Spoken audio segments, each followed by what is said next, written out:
నమస్కారం. నా పేరు ముదిగొండ రాంబాబు. భద్రాద్రి కొత్తగూడెం జిల్లా రజక వృద్ధాల సంఘం జిల్లా అధ్యక్షుడిని.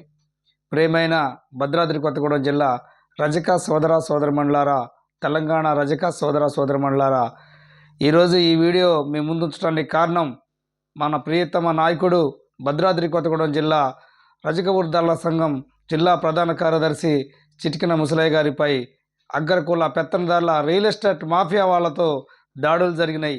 ఆ దాడులను ఖండించడం కోసమే మీ ముందు ఈ వీడియో ఉంచడం జరుగుతుంది. గత 25 ఏళ్ల క్రితమే మన చిటికెన ముసలయ్య గారికి ప్రభుత్వం అసైన్మెంట్ భూమి తన భార్య పేరు మీద 2 ఎకరాల 26 గుంటలు ఇవ్వడం జరిగింది. ఆ భూమిపై రియల్ ఎస్టేట్ వ్యాపారంగా మారి గుండాగిరి పనిచేస్తున్న సముద్రాల సైదులు, సముద్రాల రామకృష్ణ, సాయిబాబా, రమేష్ వారి కుమారులు ఈ భూమిపై కన్నుబడి దీన్ని కాజేయాలనే ఉద్దేశంతో గతంలో ముసలయ్య గారిని ఇబ్బంది పెట్టడం జరిగింది. ఆనాడు ముసలయ్య గారు జూనియర్ కోర్టు, సివిల్ కోర్టు, అన్ని కోర్టుల నుంచి కొన్ని ఆర్డర్లు తీసుకొని, ఇంజెక్షన్ ఆర్డరు మరియు డిగ్రీ ఆర్డర్ తీసుకొని కూడా వారు నా భూమికి రాకుండా చూసుకుందామనే ఉద్దేశంతో ఆయన ప్రభుత్వ చట్టాలను గౌరవిస్తూ ముందుకొచ్చారు. కానీ ఈరోజు 27వ తారీఖు సోమవారం ఉదయం 10 గంటల సమయంలో తన వ్యవసాయ క్షేత్రంలో 2 నెలల క్రితం తను వేసుకున్న పంటను పరిశీలించడానికి అక్కడికి వెళ్తే అదే క్షేత్రంలో ఒక సీసీ కెమెరా దాన్ని దొంగలు కానీ ఇతర ఆవులు, గొడ్లు ఇట్లాంటి పడకుండా ఉంచుకోవడం కోసం కెమెరా ఒకటి ఏర్పాటు చేసుకుంటే దాన్ని కూడా ఇవాళ ధ్వంసం చేసి ఒక 100 మందితోని మూకలతోని ఈ సముద్రాల రామకృష్ణ, సముద్రాల సైదులు, సాయిబాబా, రమేష్, మహేష్ వీళ్ళందరూ ఒక ట్రాక్టర్ తీసుకొని వచ్చి ముసలయ్య గారిని అదే క్షేత్రంలో కింద పడేసి మారణ ఆయుధాలతో కొడుతూ తంతు అరుస్తున్నా కూడా వదిలేయకుండా తన మీద దాడి చేసిన పరిస్థితి ఉంది. తట్టుకోలేక ఒకేసారి అరవటం చేస్తే తన అన్న కుమారులు దగ్గరలో ఉండి రావడం జరిగింది. వారిని కూడా వారు కొట్టడం జరిగింది.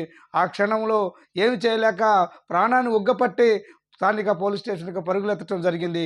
అంటే ఇంత దుర్మార్గంగా మన నాయకుడిని కొట్టారు అంటే రజకులను కొడితే వీళ్ళకి ఎవరికి దిక్కుందా అనే ఆలోచన పరిస్థితిలో ఈ సమాజం పోతుందనేది మనం అర్థం చేసుకోవాలి.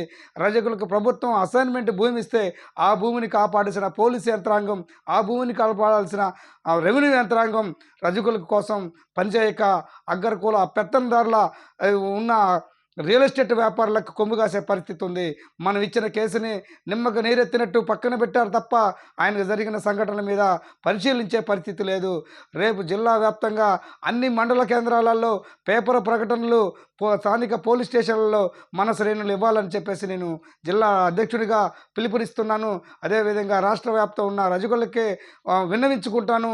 అయ్యా, మన రజకుడికే ఇవాళ అన్యాయం జరిగిందని అనుకుంటే తప్పు. రేపు రానున్న కాలంలో ఇది రాష్ట్ర వ్యాప్తంగా రజకులను కొట్టిన దిక్కే లేదనే ఉద్దేశం పరిస్థితి తీసుకొచ్చే పరిస్థితి ఉంది.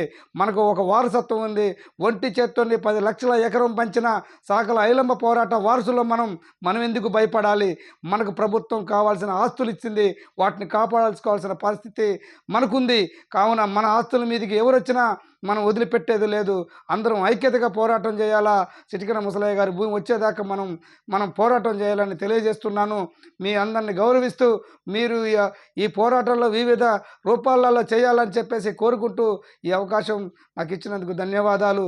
జై రజిక, జై జై రజిక.